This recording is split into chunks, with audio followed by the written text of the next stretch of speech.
صحابہ پر جھوٹ بولنے کا کوئی جواز نہیں ہے۔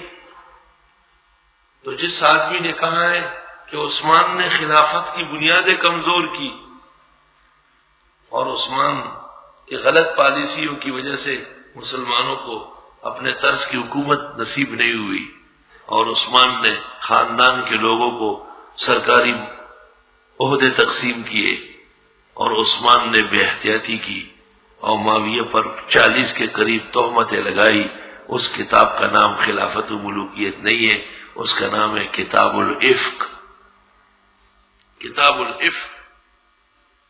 اور جس تحریف کے اندر اس نے کہا ہے کہ نوح علیہ السلام معیار ایمان سے گر گئے تھے، اور موسیٰ جلباز فاتح تھے، اور یونس نے منصب نبوت کی ادائیگی میں کوتاہی کی ہے، اور داؤد علیہ السلام غلط سوسائٹی سے متاثر تھے، اور یوسف علیہ السلام ڈکٹیٹر تھے اور مسولینی تھے۔ یہ کتاب تفہیم القرآن نہیں ہے، یہ تحریف ہے، اور اس کا نام ہے العفق المبین، بدترین جھوٹ انبیاء اور صحابہ پر۔ جو لوگ ایک فرد کا دفاع کرتے ہیں وہ آخرت کا دن سامنے لائے، اور آخرت کے دن تو دربار کے اندر انبیاء بطور گواہان کے ہوں گے، اور صحابہ کرام بطور صدیقین کے پیش ہوں گے، اور بقیہ امت مجرم کی حیثیت سے کھڑی ہوگی۔ جو لوگ ان کے حق میں ہوں گے وہی نجات یافتہ، اور جنہوں نے روافض کے پراپیگنڈے سے متاثر ہو کر ان پر کے اوپر تہمت لگائی ہو، یہ انہی لوگوں کے جانشین ہیں جنہوں نے منافقانہ سازشیں کر کے رسول اکرم صلی اللہ علیہ وسلم کو اور حضرات صحابہ کو، ام المومنین کو، اور قیامت تک کی امت کے دل کو زخمی کیا ہے ام المومنین پر تہمت لگا کر۔ ہم سمجھتے ہیں کہ جیسے ان لوگوں نے حضرت عائشہ پر تہمت تراشی کیے، اس شخص نے بھی اہل سنت کے پلیٹ فارم کے نام پر روافض اور خوارج اور تبرائیوں کا کام کیا ہے۔ اس لیے اس کی کتابیں جن میں صحابہ کا ذم ہے اور تہمت ہے وہ عفق کی کتاب ہے، عفق۔ جس وقت یہ تہمت لگی اور منافقین نے سازش بنائی تو میں نے عرض کیا کہ 3 بزرگ صحابہ، حسان بن ثابت شاعر رسول، اور مصطح بن اساسہ، اور حمنہ بنت جہش زینب کی بہن، یہ 3 پھنس گئے اور یہ غلط سلط باتیں کرنے لگے۔ تو اس وقت جب آیت نازل ہوئی اور ان کی دروغ معلوم ہوا تو حضرت ابوبکر صدیق نے کہا آئندہ میں ان کی کوئی مدد نہیں کروں گا۔ مصطح جو تھے وہ تو بانجے لگتے تھے، اور حسان کمزور و غریب تھے، تمام نفقہ ابوبکر دیتا تھا، کہ نہ میرا خیال کیا نہ پیغمبر کی عزت و آبرو کا۔ تو ابوبکر صدیق نے کہا آئندہ ان کی مدد نہیں کروں گا۔ اب جب سب مسئلے پورے ہو گئے تو اللہ نے ان صحابہ کی سفارش کی کہ خیر ہے، ان سے غلطی ہو گئی، بزرگ لوگ اور جن کو خدا نے توفیق دی وہ ان کے بارے میں ایسا نہ کہے، سب کچھ بحال کرے۔ ذرا غور کرو کہ جن صحابہ سے غلطی ہو گئی ہے، معاف کرنے کے بعد اللہ ان کی سفارش ابوبکر کو کر رہے ہیں کہ صحابہ پر تان کرنا اور دیر تک ان سے ناراض رہنا ابوبکر کو بھی حق نہیں ہے، تو عفق مبین کے مصنف کو کیا حق ہے کہ دنیا کے سامنے جھوٹی عدالت لگا کے عثمان و معاویہ اس میں پیش کرے اور مجرم کی طرح دکھائے۔ عفق مبین کے مصنف کو کوئی حق نہیں۔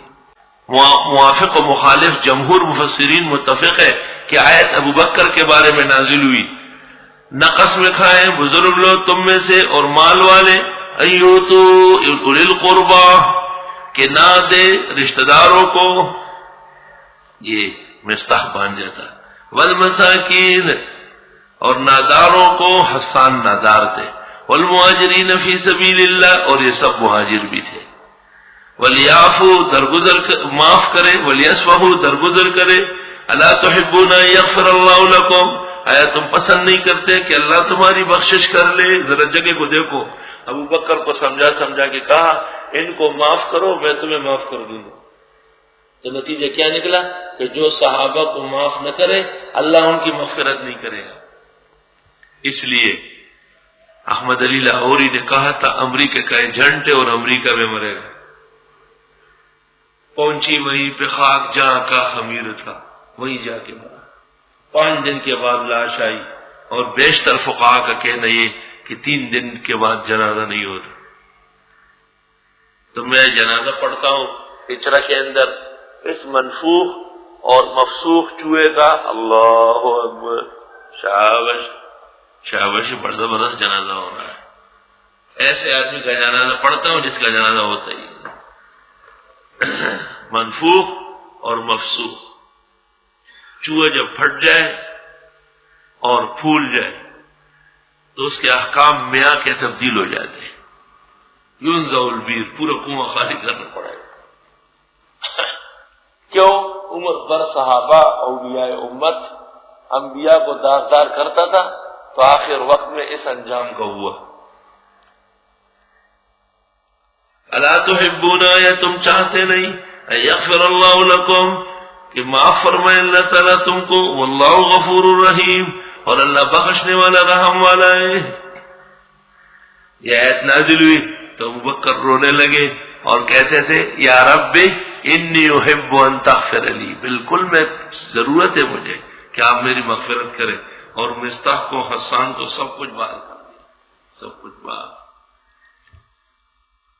تو ایسے صحابہ جو واقعتاً ایک سازش کے شکار ہو چکے ہیں، اور ان پر گرفت بھی ابو بکر عائشہ کے والد کر رہے ہیں، اور اللہ نے آخر کار ان کو بھی اس پر برقرار نہیں چھوڑا کہ معاف کرے آپ۔ تو بعد میں 13ویں صدی کا ایک منشی اور انشاء پرداز، یورپ طرز کے اسلام کا حامی اور متفقات دین کے اندر رہ نہ ڈالنے والا سازشی انسان، اس کے قلم اور تحریر سے کیسے حضرات صحابہ کو داغدار کیا جاتا ہے۔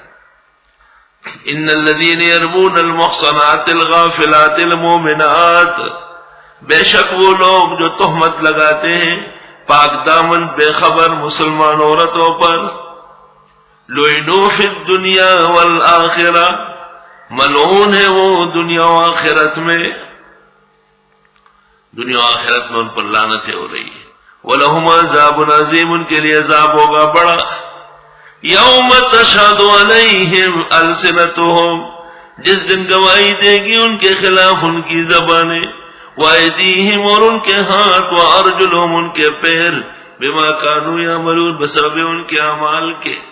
یومئذ یوفیہم اللہ دینہم الحق، جس دن پورا دے گا ان کو اللہ دین برحق، یعنی دین حق کی جزا۔ وَيَعْلَمُونَ، وہ جان لیں گے، ان اللہ الحق المبین، بے شک اللہ تعالی یہ حق ہے واضح۔